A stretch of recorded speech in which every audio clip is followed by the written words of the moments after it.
여러분 환영하고 너무나 사랑합니다. 네, 오직 오직 네, 오직 성령으로 충만한 그런 우리 모두가 되시길 바랍니다. 아멘. 너무 반가운 얼굴들도 있고 하여튼 몸과 마음이 멀어졌다가 돌아오는 그런 시즌인 것 같아요. 너무 좋습니다. 사무엘하 6장 16절에서 19절 말씀을 우리 함께 보도록 하겠습니다. 사무엘하 6장 16절에서 19절까지 말씀입니다. 우리 한 절씩 읽고 마지막 절은 같이 읽겠습니다.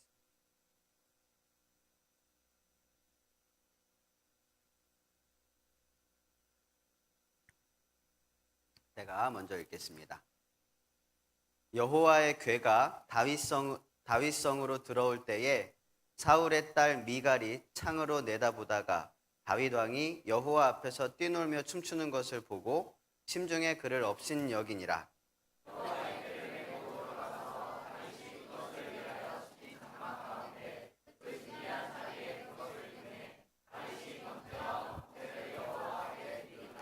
다윗이 번제와 화목제 드리기를 마치고 만군의 여호와의 이름으로 백성에게 축복하고 모든 백성 곧 온 이스라엘 무리에게 남녀를 막론하고 떡 한 개와 고기 한 조각과 건포도 한 덩이씩 나누어 주매 모든 백성이 자기 집으로 돌아가니라.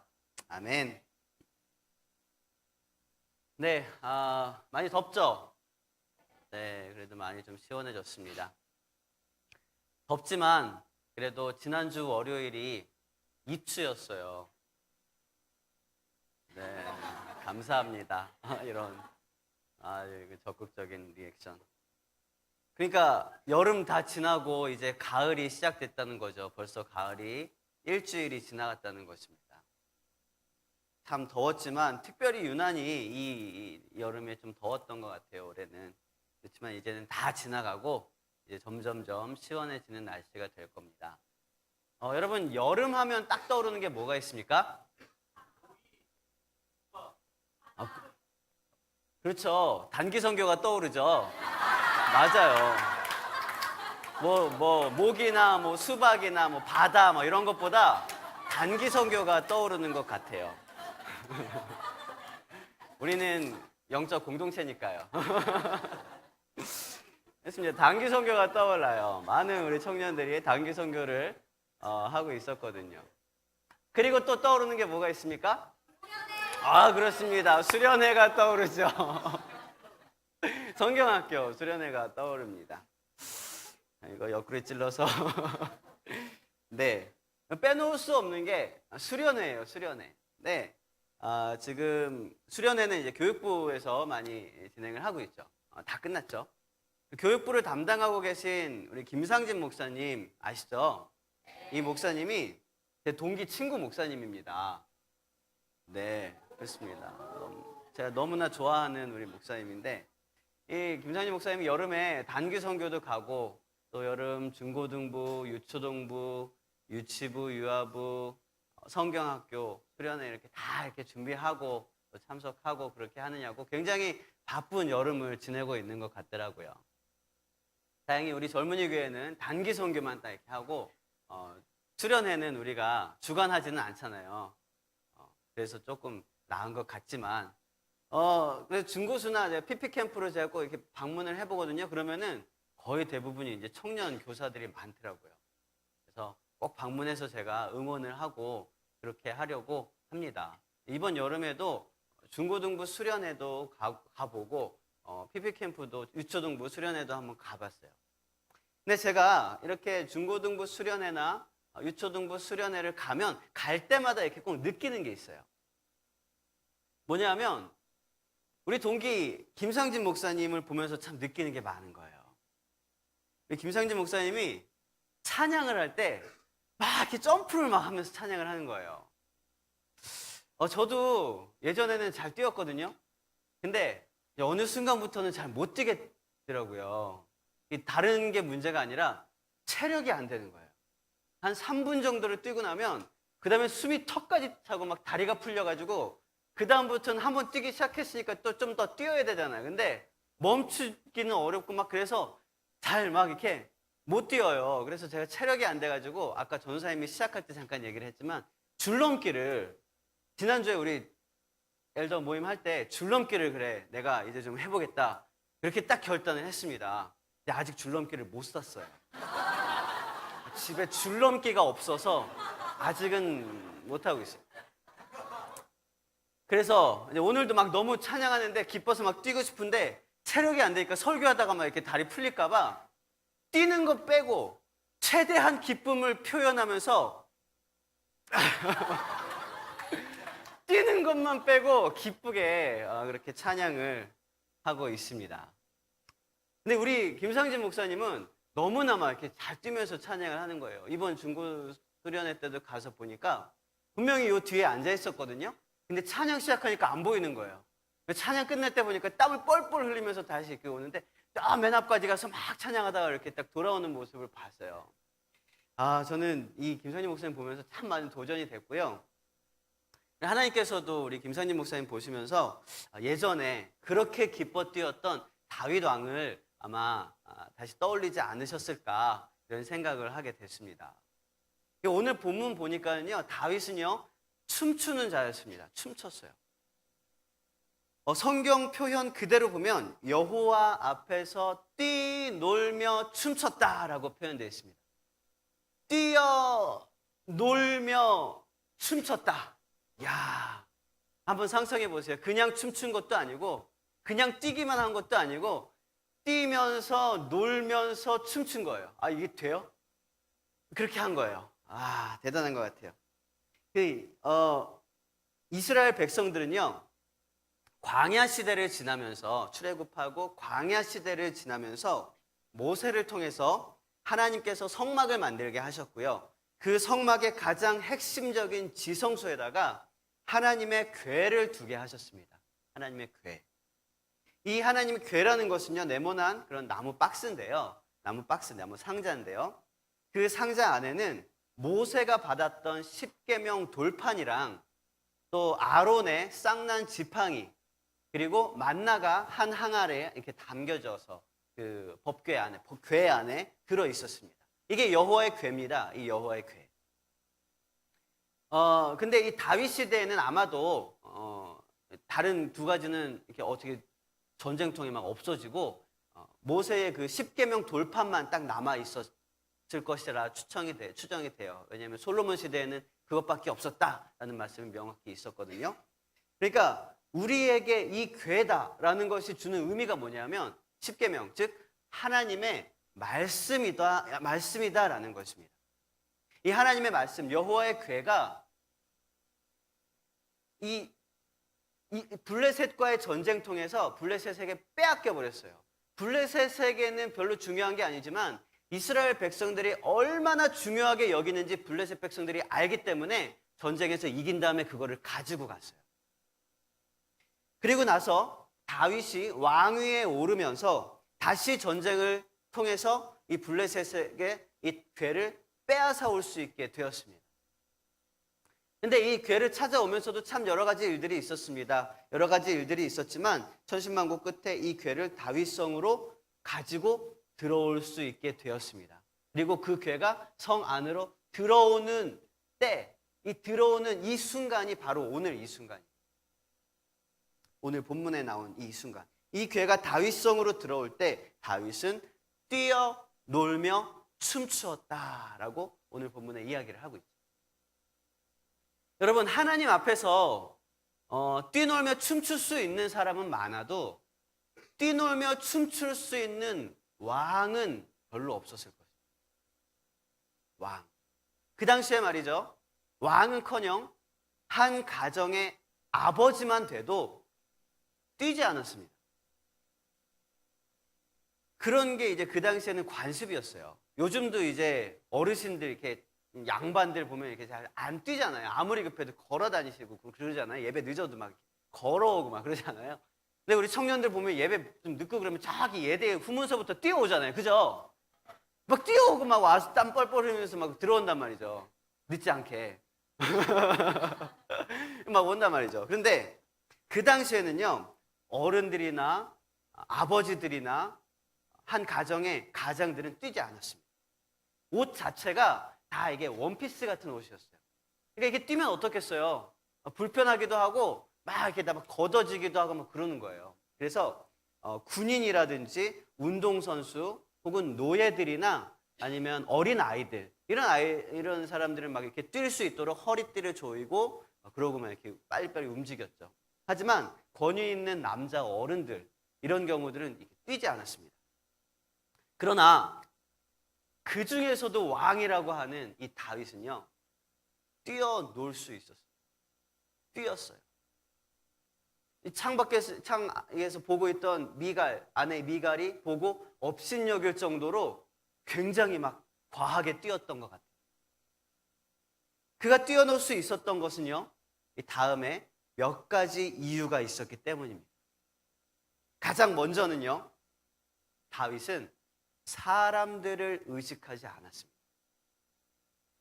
자, 사람들을 의식하지 않는다는 것은요, 바꾸어 말하면 이렇습니다. 내가 누구를 의식하고 있는가? 내가 누구에게 보여지고 있는가라는 질문에 대한 대답을 확실하게 알고 있다라는 것입니다. 내가 누구에게 보여지고 있는가라는 질문에 대한 대답을 확실하게 이 사람이 알고 있었다라는 거죠. 여러분은 누구에게 보여지고 싶습니까? 그렇죠. 하나님에게 보여주고. 자, 내가 일단 누군가에게 보여지고 있다면, 누군가 나를 보고 있다면 내 행동이 어떻게 될까요? 조금 더, 그렇죠. 조심성 있게 되고 조금 더 정직하게 행동하게 될 것이고 조금 더 원래 내 모습보다는 좀 더 나은 모습을 보이려고 노력을 하게 될 것입니다. 내가 의식하고 있는 사람, 그러니까 누가 날 보느냐에 따라서 이건 또 더 달라질 수 있는 거예요. 이 날 보고 있는 사람이 누구냐에 따라서. 한 번 보고 말 사람 같으면은요, 우리는 막 너무나 쉽게 대하는 때도 있어요. 상점이나 식당 같은 데 가서, 혹은 심지어 얼굴이 마주 보이지 않는 운전대에 앉아가지고 보면요, 성격 나오죠. 운전하면서 확 끼어들고 막 빵빵. 왜냐하면 지나가고 나면 또 안 볼 사람이기 때문에 우리가 그렇게 조심해서 막 그렇게 하지는 않는다는 거죠. 하지만 내가 의식하고 있는 사람, 나를 보고 있는 그 사람이 내가 아는 사람이거나 아니면 내가 호감을 가지고 있는 사람이거나 아니면 나에게 어떤 이익이나 손해를 줄 수 있는 사람이라고 하면 우리의 행동은 더 조심스럽게 또 더 참 많이 이렇게 변하게 될 것입니다. 더 잘 보이려고, 더 나은 나의 모습을 보이기 위해서 노력을 하게 될 거예요. 그러니까 이렇게 보여지는 모습이 원래의 나의 모습과 차이가 많이 나면 날수록 이건 점점 더 힘들어지는 거죠. 내가 누군가의 눈에 더 잘 보이는 모습으로 보여지고 싶은데 그 모습이 원래 내 모습이랑 차이가 많을수록 더 이게 힘든 거예요. 그런 만남 가운데서 우리는 피곤을 느끼고요, 또 긴장을 느끼게 됩니다. 그러니까 여러분이 만약에 데이트가 딱 끝나고 나서 긴장이 팍 풀어지거나 굉장히 오늘 피곤하다 그렇게 생각이 된다면 데이트 가운데 여러분 좀 위선의 가면을 좀 벗어야 되는 그런 게 아닌가 생각이 돼요. 어쨌든 우리의 삶은 누군가를 의식할 때의 행동들이 바뀌게 된다는 겁니다. 그러면 여러분, 우리의 삶은 대체적으로 누구를 의식하면서 살고 있느냐라는 것입니다. 여러분, 하나님께서는요, 우리를 보고 계십니다. 굉장히 멀리서도 보고 계시고요, 굉장히 가까이서도 보고 계십니다. 심지어 우리 내면에서 우리를 보고 계십니다.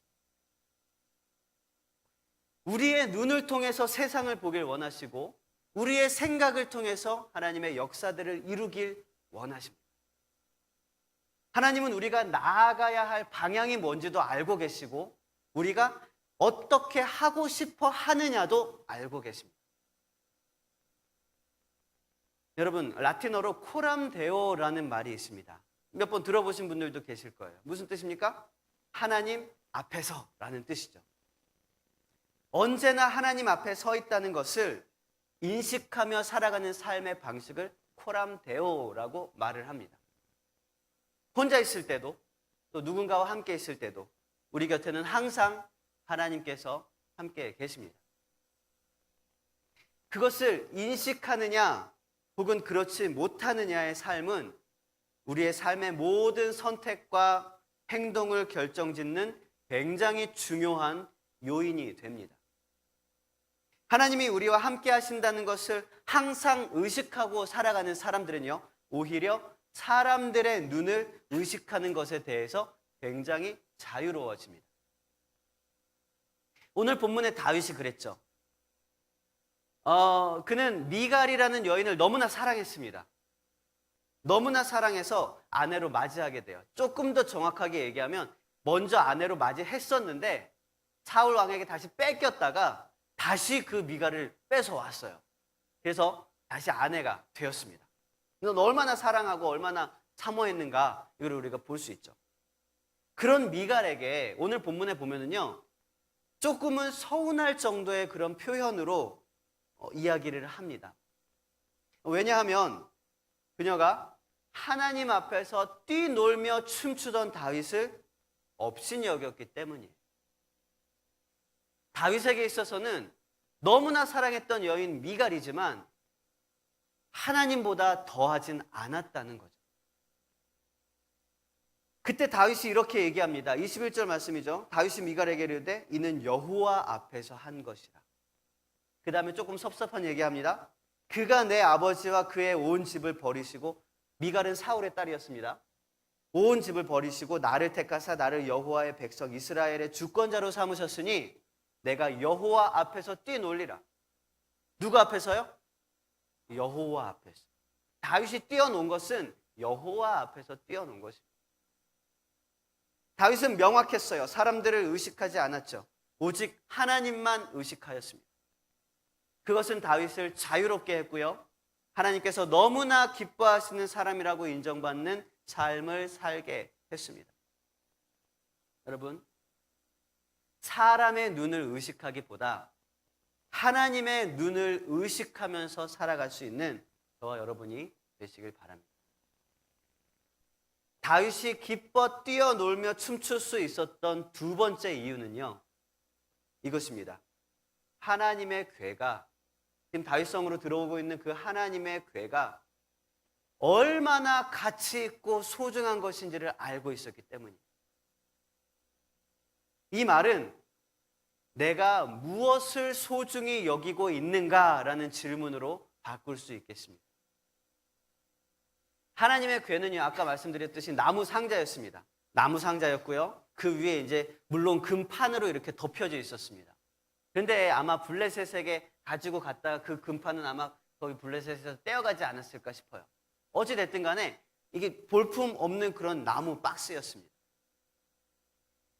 어쩌면 별것 아니라고 생각할 수 있는 것이었죠. 그러나 다윗에게 있어서 이 하나님의 궤는 생명과도 바꿀 수 없는 가치 있고 귀중한 것이었습니다. 하나님의 궤는 하나님의 임재였고, 하나님과 동행한다는 상징이었고, 하나님이 현존하시는 그런 장소였습니다.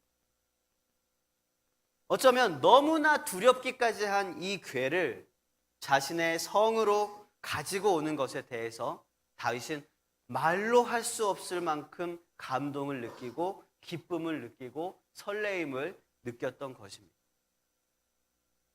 여러분, 우리는 무엇을 보고 있습니까? 무엇을 소중하게 여기고 있습니까? 동일한 그 여호와의 궤를 미갈은요, 어떻게 보고 있었습니까? 그저 나무 상자에 지나지 않는 그 궤가 대체 뭐길래 왕이나 되어 있는 이 남편 다윗이 저렇게 미친 사람처럼 채신머리 없이 뛰어다니고 저렇게 할까? 이렇게 생각하지 않았겠습니까? 미갈은 여호와의 궤가 얼마나 소중한 것인지 몰랐어요. 그 말은 여호와의 임재가, 여호와와 동행하는 것이 여호와의 현존이, 하나님의 말씀이 얼마나 우리에게 존귀하고 가치 있는지를 몰랐었다는 의미입니다. 여러분, 지금 이 성경책, 하나님의 말씀은 우리 손 안에 있습니다. 점점 작아져서 우리 주머니에도 들어가고요. 심지어 우리 핸드폰에도 막 다 들어가요. 그런데 이 성경책이 얼마나 가치 있는 것인지 여러분 한번 생각해 본 적 있으십니까? 이 말씀, 하나님의 말씀, 이 말씀이 얼마나 가치 있는 것일까? 여러분, 올해는 종교개혁 500주년이라고 합니다. 500년 전에 마틴 루터에 의해서 종교개혁이 일어났죠. 마틴 루터는 종교개혁을 통해서 기독교를 하나님의 말씀의 권위 앞으로 인도하였습니다. 그 중에서도 굉장히 중요하다고 할 수 있었던 사역이 바로 성경 번역이었습니다.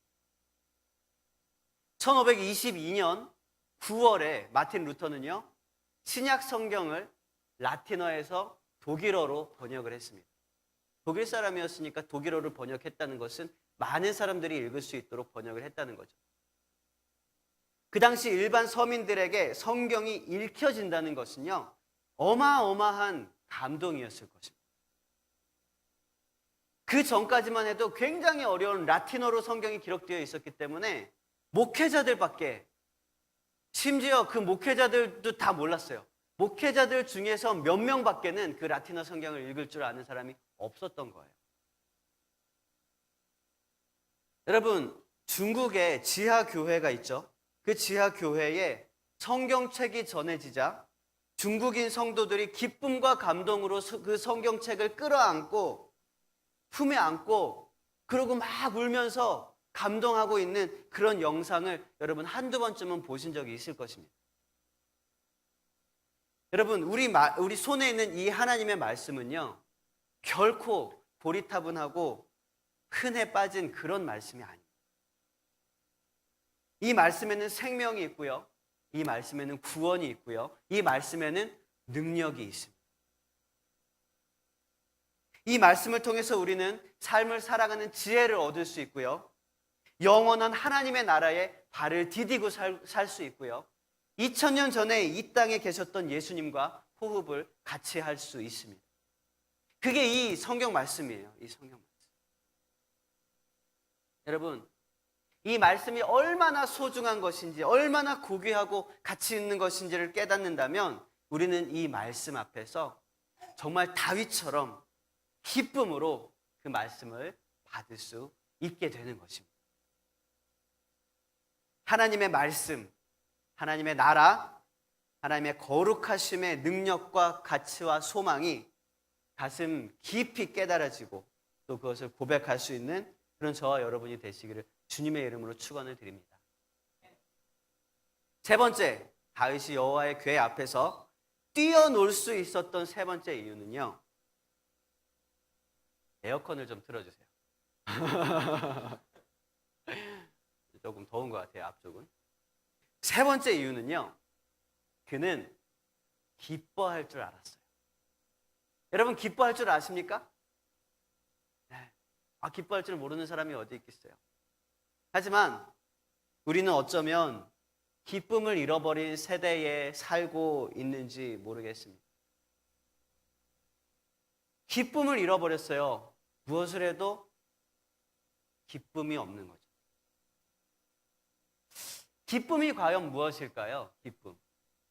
기쁨은 그냥 크게 웃는 게 기쁨은 아니죠. 그건 웃긴 거죠. 기쁨은 어떤 쾌락을 말하는 것도 아니죠. 그리고 어떤 짧은 어떤 짜릿함, 그런 것과도 다릅니다. 기쁨이라는 게 무엇일까요? 기쁨이라는 것. 성경에서 말하는 기쁨이란 것은요, 저는 이렇게 생각합니다. 마음 깊은 곳에서부터 어떤 행동을 할 수 있도록 만드는 내적인 동기.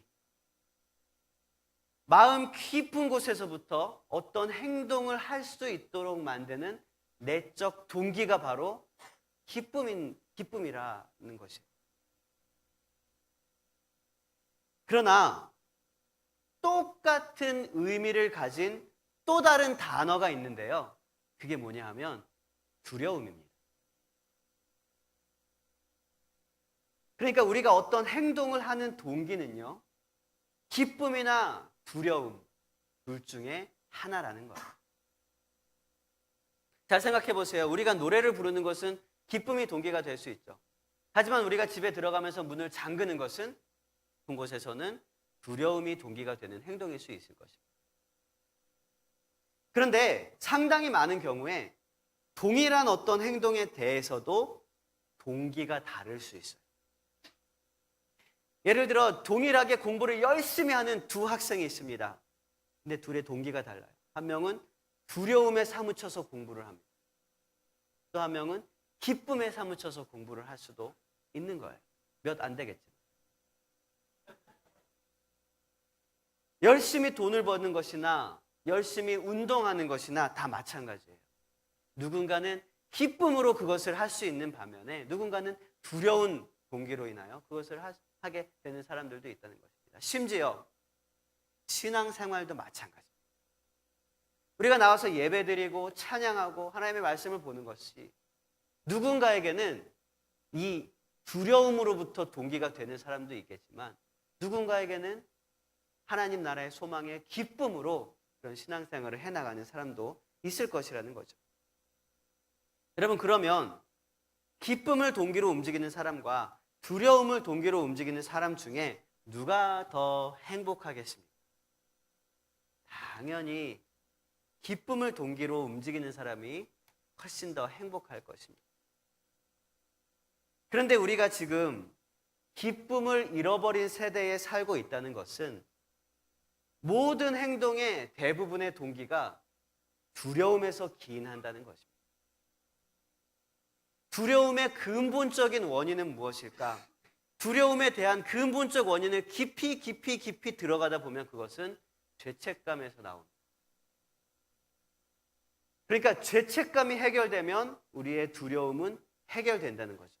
그리고 거기다가 어떤 두려움보다 더 큰 기쁨의 이유가 마음속에 자리 잡게 되면 우리는 항상 기뻐할 수 있게 되는 것입니다. 여러분, 데살로니가 말씀해 보니까 이러죠. 항상 기뻐하라. 항상 기뻐하라는 말씀은요, 하나님의 명령입니다. 그리고 하나님께서는요, 우리가 항상 기뻐할 수 있도록 두 가지 조건을 우리에게 허락하여 주셨습니다. 한 가지는요, 두려움을 해결해 주셨습니다. 좀 더 정확히 얘기하면 두려움의 근거가 되는 죄책감을 해결해 주셨다는 거예요. 우리를 의롭다 칭하시고 우리의 모든 죄를 대속해서 예수님께서 십자가에 달려 돌아가신 것입니다. 그래서 우리는 그리스도 예수 안에서 모든 죄가 다 사해졌습니다. 두려움이 사라진 거예요. 두 번째, 하나님께서 우리에게 항상 기뻐할 수 있는 조건으로 주신 것은 하나님 나라를 소망할 수 있게 하셨습니다. 천국 소망이에요. 우리의 갈 곳은 정해졌습니다. 우리의 목적지는 이 땅의 유한한 어떤 고난의 삶이 아니라 천국에서의 무한한 기쁨의 삶입니다. 천국에서 무한하다라고 표현을 했어요. 시간이라는 개념도 사라져버려서 영원이라고밖에 표현할 수 없는 그런 곳이 바로 천국입니다. 여러분, 천국을 오늘부터 누리시길 바랍니다. 천국은 영원한 곳이라고 해서요, 이 천국이 영원하다는 것이 죽었다, 그 죽음 이후부터 영원하다, 이걸 말하는 것만은 아니에요. 영원하다는 것은 이 뒤로도 영원한 거지만 앞으로도 영원한 거예요. 그래서 지금 우리는 영원한 천국을 살아갈 수 있는 것입니다. 비록 우리가 육체의 한계에 얽매여 있지만 우리는 언제나 천국을 디디고 살아갈 수 있습니다. 그리고 그러한 천국 소망을 품은 삶은 우리에게 참 기쁨과 평안과 행복을 회복시켜 주는 것입니다. 여러분, 다윗처럼 기쁨으로 하나님의 말씀 앞에 반응할 수 있는 저와 여러분이 되시길 바랍니다. 사람들을 의식하지 않고 하나님만 의식하고요, 하나님의 말씀이 우리의 삶 속에서 얼마나 귀한 것인지 깨닫고요. 천국 소망으로 날마다의 삶이 기쁨 가운데 거할 수 있게 되는 그런 저와 여러분이 되시길 바랍니다. 이 시간 함께 찬양하고 기도하도록 하겠습니다. 찬양할 때 여러분, 주님을 사랑하는 것이 우리에게 기쁨입니다. 주님을 사랑하는 것이 우리에게 힘과 능력입니다. 주님을 사랑하는 것이 우리에게 이 세상을 이길 수 있는 넉넉한 승리의 조건이 된다는 것입니다. 예수, 예수, 예수, 주님을 사랑합니다. 이 시간 우리 이 가사를 생각하면서 저 여러분의 입술의 고백으로 하나님께 찬양하며 영광 돌리고 기도를 시작할 때는 안수 받으실 분들은 앞으로 나오시길 바랍니다.